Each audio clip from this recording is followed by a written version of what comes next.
Hey there and welcome to our channel. And today I thought I'd branch out into something a little bit different from the franchises I usually talk about, and have a look at the new Marvel Disney Plus show, What If?, which examines how slight changes to the classic MCU timeline can create crazy different branching realities that are completely different to what we've seen on the big screen. And I'm a big MCU fan and love all things superhero, so I'm really excited to branch out into this new show, and if you are too, make sure to give us a like and a subscribe. And now onto the show, where the first alternate timeline we'll be exploring is, what if Captain Carter was the first Avenger? In the original storyline portrayed in the first Captain America film, Steve Rogers, a sickly and frail man who's determined to serve his country in World War II, is recruited to become America's very first super soldier who can turn the tide of war against the Nazis. In that timeline, the procedure succeeds, with Agent Carter leaving the lab to watch from the viewing box with the rest of the army bigwigs. Thus, the Hydra agent has to wait until after Steve's already been injected to assassinate Dr. Erskine and attempt to steal his secret formula, leading Steve to have to chase him through the streets of New York City to apprehend him. The divergence point for What If, however, is Peggy simply not leaving the lab, so I assume the other people in the box then decide that they'll also just watch from the sidelines. Although, in the actual movie, I went back and I saw that they're already waiting in the box, whereas in the show, they're all just standing around the lab already, so I guess they didn't go back and watch the movie too thoroughly when writing this script. The Hydra agent then blows up the lab and kills Dr. Erskine, as well as Colonel Phillips, who was in charge of the program and survived in the original timeline, before shooting Steve twice before Peggy kills him. And somehow Steve, the sickly, frail little man that he is, doesn't die from his injuries. Yeah, sure. To be honest, this is probably stretching what's reasonably believable, especially considering everyone else apparently dies from only one bullet, but whatever. Realizing this is their only chance to create a super soldier, and with Steve too injured to proceed, Peggy hops into the machine, takes the formula, and undergoes the procedure, coming out much like Steve did in the original, tall and buff. And this is where the timeline really starts to diverge and create a whole new reality. Since she's a woman, the project's deemed a failure, and unlike Steve, she's not sent out on parades or put in shorts to play in cinemas, and is instead completely sidelined while they search for a way to reverse engineer the formula and create more super soldiers. And I actually liked this. They aren't trying to whitewash history or anything and have everybody say, "Oh yeah, a woman super soldier, that sounds awesome." The sexist high-ups would of course be pretty pissed off with the turn of events, and she wouldn't be nearly as good for PR as Steve would have been. And on top of that, although it isn't referenced in the episode itself, they must be majorly annoyed that she isn't even American. She's British. And so they'll probably never really trust her because of that. Considering how they funded this whole project with the aim of making a group of highly skilled American super soldiers, and ended up losing the only person who knew the formula, as well as the leader of the program, and were left with a British woman as their sole asset, I can see why they were upset. I don't condone it, and it's very sexist, but I see why they were mad. And because she's sidelined and not put in a big PR tour like Steve was, this allows her to find out that Red Skull's gotten his hands on the Tesseract, and to attack his convoy after suiting up as Captain Britain, taking out Hydra in a very video game-esque action sequence.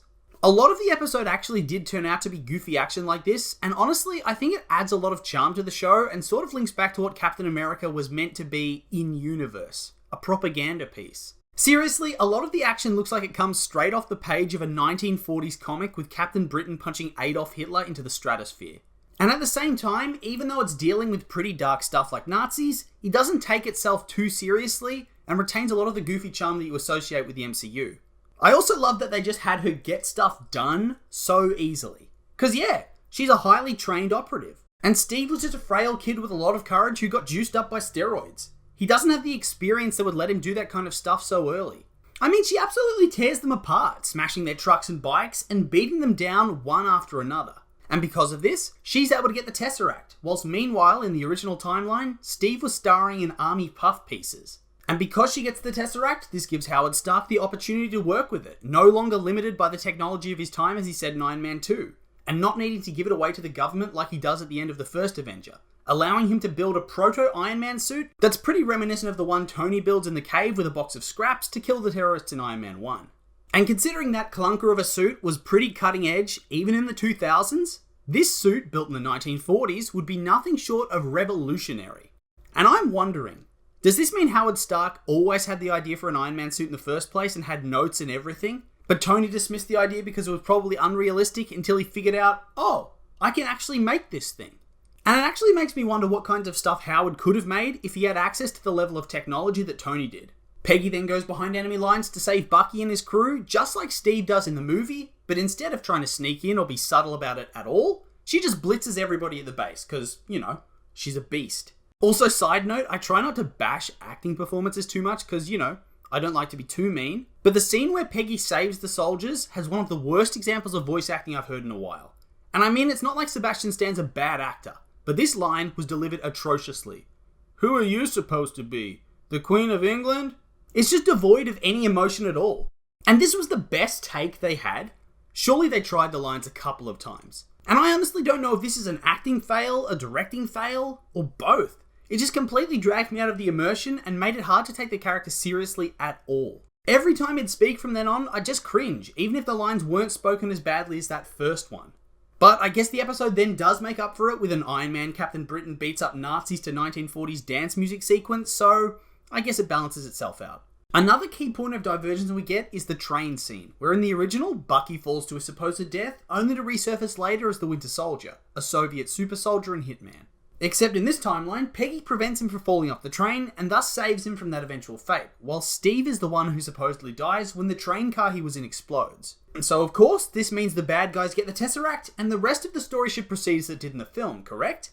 Wrong! For some reason, the plan changes and the Red Skull decides he's going to summon Cthulhu through some vortex he created to what I assume would have to have been another planet, considering the Tesseract houses the Space Stone, which allows you to portal around, as we've seen Loki and Thanos do previously. And I'm not sure what divergence point it took for this to happen, although I guess you could argue he might have planned to do this in the film but never got around to it? Who knows? Anyway, he dies a very embarrassing death, just like in the original movie, so I guess some things never change.